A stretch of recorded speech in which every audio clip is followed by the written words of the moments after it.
All right. Rob and Slim Show, we are back with author and podcaster Juliette Miranda of the Unwritable Rant. Hey there, guys. How are you? What's up? Doing good. How are y'all tonight? Doing all right. Doing Pretty all right. good. Pretty good. We're coming back from our summer break. Wasn't really a break for me. It was No. just summer work. Right. Your break is during the winter. Well, I have work too, but yeah, Pete hibernates during the winter. Yeah. I do. The Odin sleep. He sleeps all day. Juliette, how are you doing? How are you and David doing? Oh, we are awesome, and we've got killer news doing more with Bob Levy tonight, which I'm really excited about. I heard. Yeah, I saw that too. That is great. Congratulations. Yeah, he is just hysterical. I cannot wait to see what we come up with. Will this be the first show you guys do together? Yeah, it is. I mean, we did the interview last week, and we had a great connection. Things went really, really well. And just out of nowhere, he's like, we need to do a show together. So we've kind of been going back and forth on some ideas, and we're just going to see what happens tonight. Now, do you know if this is on top of his other show, or is he just going to stop doing his other show and do a show with you? Oh, it's in addition to. I'm not Yeah. stopping my show. He's No. not stopping his show. Okay. What is it just like off the cuff? Do you guys have like conversation planned, or is it just going to be like a back and forth? You know, we're just going to kind of wing it tonight and see how it goes. I think we're going to shape it as it goes along, as we get more comfortable and as we figure out, what we're good at riffing on, that sort of thing. Cool. Now, the names of the guests you've had are staggering. You've had Ari Shaffir, Anthony Cumia, Charlie Daniels, and a lot of others. But who has been your favorite interview? Oh, wow, that's a hard one. I got to give that one to Chuck Negron from Three Dog Night. He was amazing. Three Dog Night has been one of my favorite bands since birth. So talking to him was just the coolest thing I've ever done. That's cool. What kind of band are they? I've never heard of them. Oh, Three Dog Night. Wow. Well, they were really popular in the 70s. It's a classic rock style band, really big harmonies, great soulful style music. It's amazing. Cool. Yeah, Jeremiah was a bullfrog. yeah. Okay. That was There you go. right, Three Dog Night. So then my question is, talking with somebody who's like a hero to you, was it like, were you shaken, nervous a little? Like, how did you feel during that interview? Well, yeah, that was kind of the problem, is that I really had to control myself from geeking out on him, because I just... It's just like earlier, we just get into it, we just read a book from this guy, Travis Waters, and me and Rob loved the book, and he was on, and we're just like talking over each other, like Rob would ask a question, and then before Travis would answer, I would ask a question, and we'd be going back and forth like that. It was just ridiculous. But yeah, you just get people like that on the phone, and you want to fawn, you want to know everything. Yeah. Yep. How long have you been doing the Unwritable Rant for? Actually, we are celebrating the 1-year anniversary this coming weekend. Cool. Oh my What is- God. That is... Dude, your phone's I'm sorry, possessed. Juliette. I got this new Galaxy S6, and for some reason, it always thinks that I'm talking to it. Like Siri, where you say, "Hey Siri." Well, apparently, I don't even have to say anything. It just automatically thinks that I'm talking to it, and it will like record things that I'm saying. So it'll be like, I'm sorry, but I can't find anything for fuck this shit, or like something like my that. kids will do that on their tablets. They'll just say poo poo pee pee caca piss. Well, when you see what happens if you set that thing on fire. Put it in the microwave. What does it have to say then, huh? A friggin' demon just comes out of it.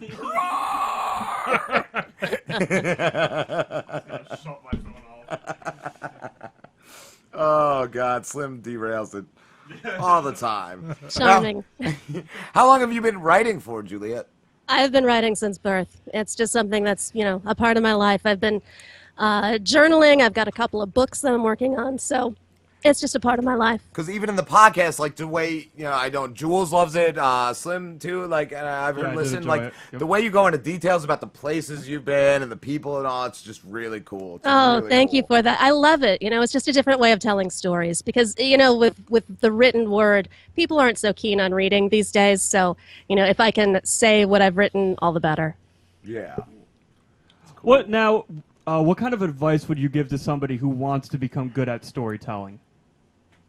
Ooh, I think the more you do it, the better you get at it. It's all about follow through. So start writing, keep writing, and just keep at it until you're comfortable with it. And you'll find that, the more you do it, the more your skills grow.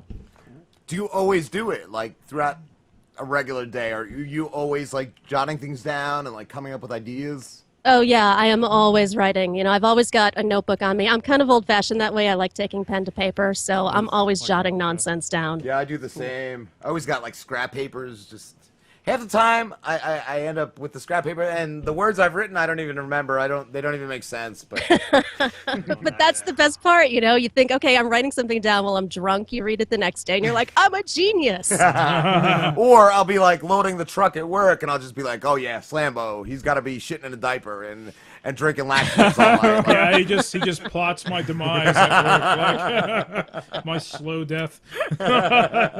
Well, like I said, practice makes perfect. I know, like, if I'm working and I start laughing at something, I'm like, all right, this is going to work. This is going to work.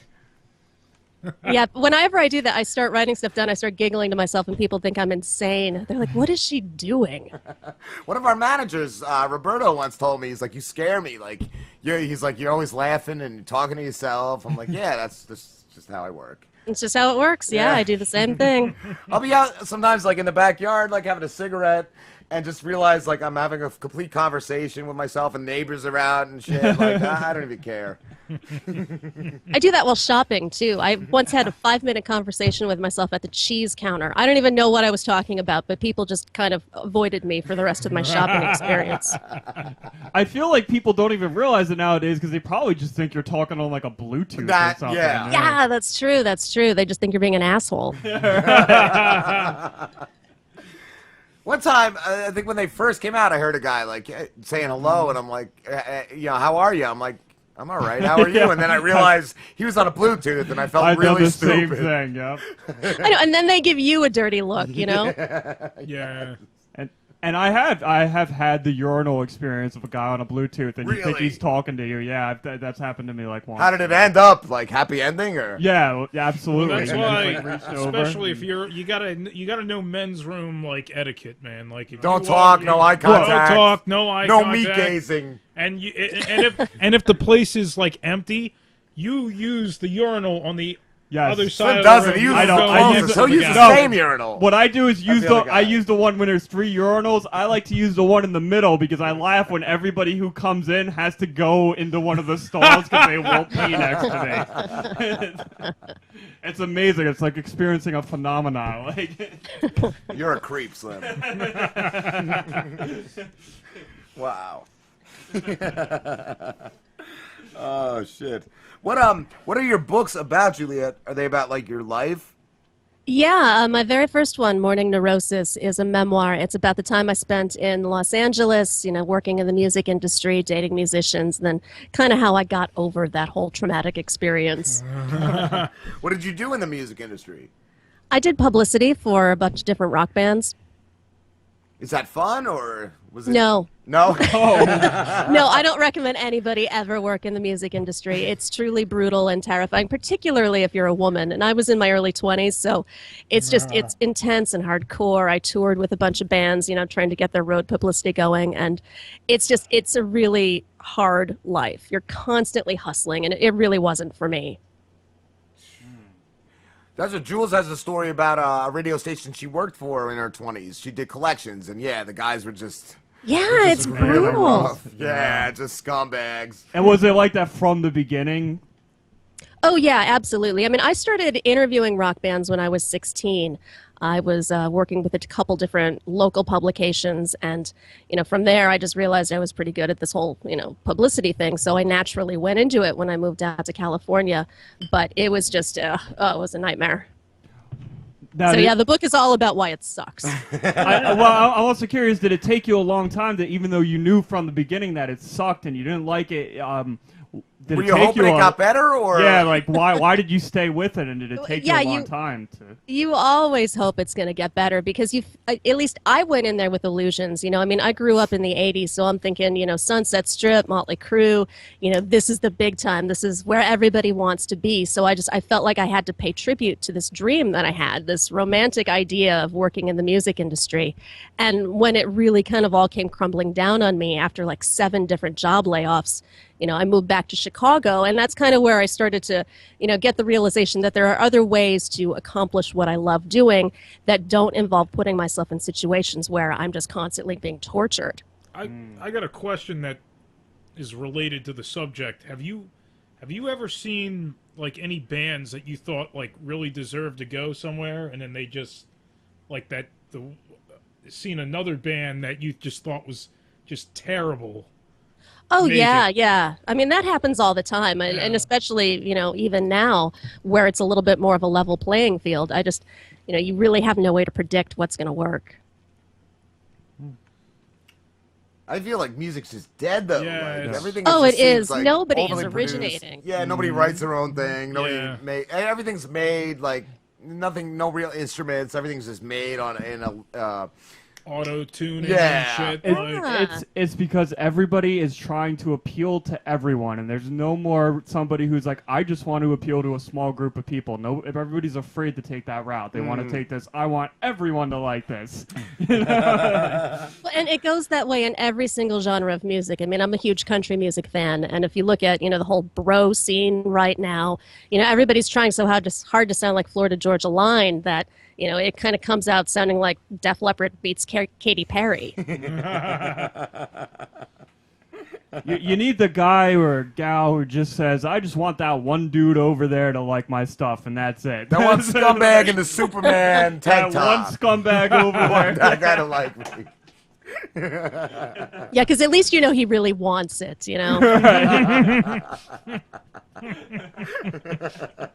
Oh, jeez. How did you and David meet, Juliette? Oh, we met on glorious MySpace. Oh. Yes. I remember MySpace. You still have a MySpace, Pete?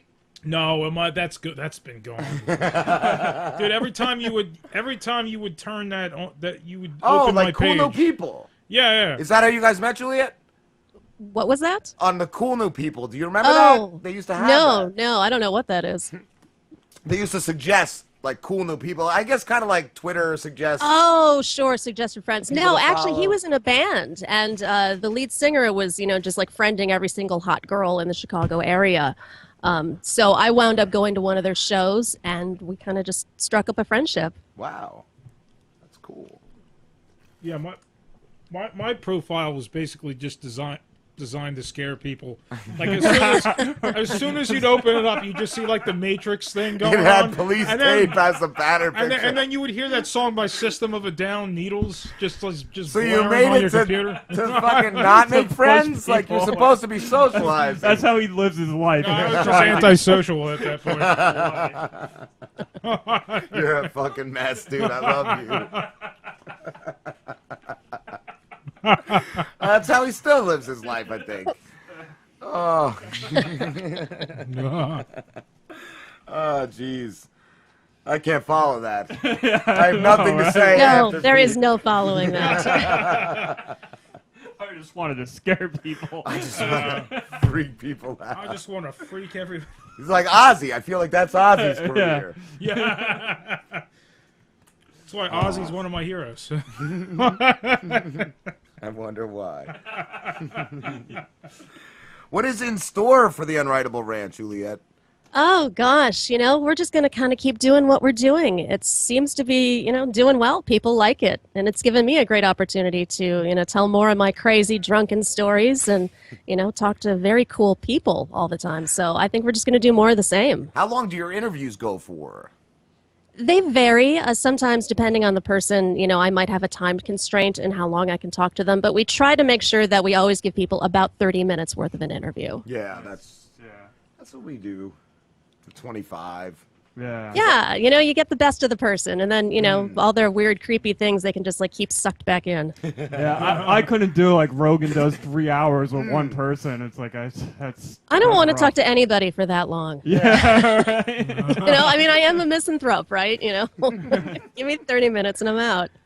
There's so many things like attention span and like there's I don't even want to talk to my own mom or dad that long. Like, oh, it's painful.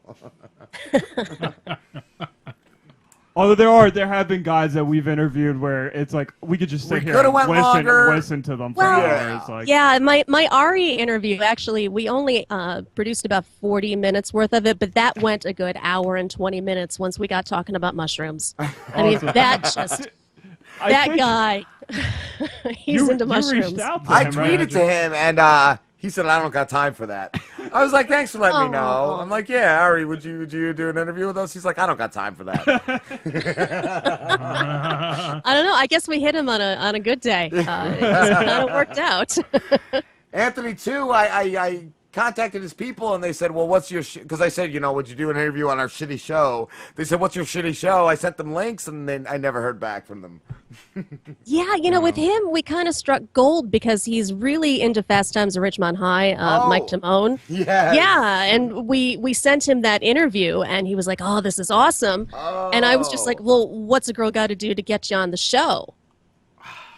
That's cool. Yeah, so that's kind of how that one worked out. I think it was really just, luck meeting opportunity. See, I think if you made the Twitter Pete and you did some racist tweets, he would respond to that because he's into that. I like that. You get them on their level. We'll see what happens with Bob Levy tonight. I'm pretty sure the entire Opie and Anthony community hates us. Well, no, not the entire, just the certain ones on Reddit. Yeah, but they even hate But they hate Opie and Anthony too. Opie and Anthony, that's what it was. They were super fans. They turned on them after the split, and then they come after everybody now. Yeah. So that's productive. Right. The fandom is just eating itself, and I love watching it because it's like the human centipede. Did you see the human centipede sweatshirt? No. At Christmas time. It was a sweater. It was like a holiday sweater. It was a human centipede. That was really funny. I want to get one of those this year. Oh, my friend Jeremy wanted it so bad. I refuse to wear ugly holiday sweaters, but I think that is something I would wear. Yeah. That was cool. I also like the Foo Fighters one. They put out a sweatshirt one. I've seen that. With I think demonic looking reindeer on it. It's pretty cool. There's a couple of cool ones. Like there's the one, it's the most wonderful time for beer. Yeah. There's the one with Vader, just the Darth Vader helmet on it. Sweet ones. Juliette, what's the name of the show you're doing with Levy? We're calling it The Truth with Bob Levy and Juliette Miranda. Nice, I like that. Short, simple, awesome, cool. The Truth. Nice. We interviewed Bob. He was one of our first interviews off Twitter. He's really cool. He's a really cool dude. That was a cool interview. All I did was, I asked him if he would, and he was like, "Yeah." He's like, "Oh, I definitely will." He's a really cool dude. He is very cool. I mean, I didn't know what to expect from him. You kind of think you're going to get this hard ass, hardcore guy, and he was awesome. We actually when we went to see Dave Hodge, our friend, doing stand up, he was one of the judges at the comedy show that night, and. He left, I think, right before the guy in the wheelchair fell. Yeah. Oh, man. And when I messaged him, because I'm friends with him on Facebook, I'm like, Bob, right after you left, that dude in the wheelchair fell. He's like, oh, man, I was sitting right next to that guy. Yeah, Bob is he's really supportive of anybody who's doing a creative endeavor. Same with the troops he supports, right? Doesn't he support the veterans? Yeah, he's got a whole lot of veteran programs that he's working on, and he's really into giving back. That's cool. He's a really great guy. What's the program, the cause he supports with the veterans? There are a couple of them. I know he's working with Bikers for Trump. I can't think of the others. You'd have to go to his Twitter page. Yeah, there's one of them, and one of the guys we were going to do an interview with, but he had something come up and he couldn't. But that guy was cool as well. Yeah, everybody, now that, he and I have kind of like aligned forces, a lot of his people have just been reaching out and connecting with me, and they've all been awesome. Cool. Juliette, could you read us an excerpt from one of your books? I would be happy to. We'll call this story time right now. This is right out of the book I'm working on right now, which is Home is Where We're Not. It's a collection of travel essays, and this is a small segment about New Orleans. Cool. The night rolls in sultry waves. As the moon rises, we follow the Mississippi River down, out of the French Quarter and into the Bywater. In this hodgepodge neighborhood of tradition and rebirth, the streets are uneven and uncertain. Swales collect bourbon water, which is not water at all, but the remnants of what washes off the streets. It smells of turpentine and rain, and on Thursday nights, it smells of sweat. Vaughn sits among the shotgun houses. Christmas lights filtered through cigarette smoke wash the front porch in unrefined color. We enter to find the band, or more precisely, the Treme Funktet, assembling a singular late-night performance.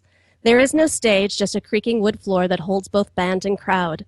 We merge into a sweaty jumble when the music starts. The trombone juts dangerously into the crowd to dance with us, in and out as we all improvise a kinetic melody.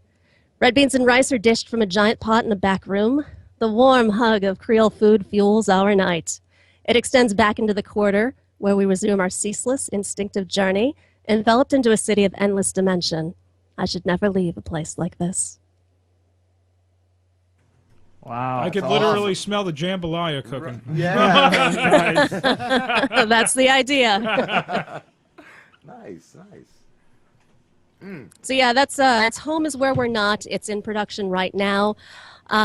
Shopping it around, haven't had a whole lot of luck with it yet, but we'll see. Where can people get your writings? Well, my first book, Morning Neurosis, is on Amazon. You can order it through barnesandnoble.com. And if you want to go to my website, which is theunwritablerant.com, you can find links to it as well. Cool. Is it hard getting published? Oh, my God, yes. I was going to say, even if you already published, is it still hard? It's even harder. And that's actually one of the Wow. reasons why I started the podcast, is because you really need to prove yourself as having people who care about your work. Right. Wow. That's crazy. I figured It's once brutal. you had one published, it would be just easy at that Yeah, point. you'd think so, but no, especially these days when nobody is buying books. That's it. I thought it would be easier because, like, I'm an Amazon Prime member and I read a lot. Like, lately, like, I've turned reading into a habit, and I do the Amazon, the Kindle Unlimited. And they have all these like independent authors and stuff. And You some of could the put- shit anybody could some put of the something on shit that Amazon, I've though. read is like, why? Who published this? Well, Like, see, you know? that's also the problem, is that there's a lot of oversaturation in the market because of self-publishing, like those That's Amazon like tools. podcasts. Podcasts is the same thing. Exactly, and it's the same with music too. You've got to sift through a lot of noise to find the good stuff. Yup. That's it. But I think if you're good, it will. People will find you eventually. Yeah. I think so. You guys are out there, right? We found you. Yeah. Yup. We're doing all right. What are you on, Juliette? Do you host your own show? Because we were talking about that earlier too. I know David told us about SoundCloud. Possibly going out of the picture soon. Like what hosts your show? What hosts your show? We use Libsyn, and it goes out to iTunes. I'm also on iHeartRadio and all the other smaller platforms. Cool. Is Libsyn like? Is that an RSS feed? Because I don't know. It how is. To, okay. It is. Cool. I'll look Because that's into what that then. SoundCloud is for us, and that's how we're on Yeah. iTunes and all that. I was trying to get on iHeart, but every time I try looking that up, they say something about Spreaker. And Spreaker It's a pain in the ass. wants you to pay for it. Yeah, it's a pain in the ass. yeah. And like every time I go on there, we have a free account on there where it hosts our newest show and then gets rid of the older ones.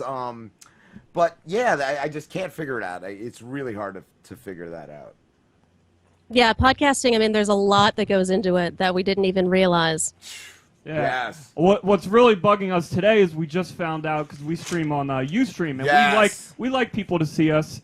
We have fans that like to watch live instead of just listen. We're on a radio station they can listen to too, but watching is IPM? cool. But now apparently Ustream is making you pay to watch things, and we're watch. like, you're selling our No. product? Like, what is that bullshit? Yeah, that's total bullshit. Yeah. Yeah. Right? it's- Shit, we have to wrap this up, Juliette. Thank you for calling us. But again, tell everyone where they can find you. just go to theunwritablерant.com. You'll find everything, links to the show, links to my book, my writing, all of it. Awesome. Cool. Well, cool. Thanks for having me on, guys. Thanks you. for coming on. Have a good one. You too. Take care, Juliette. Bye-bye.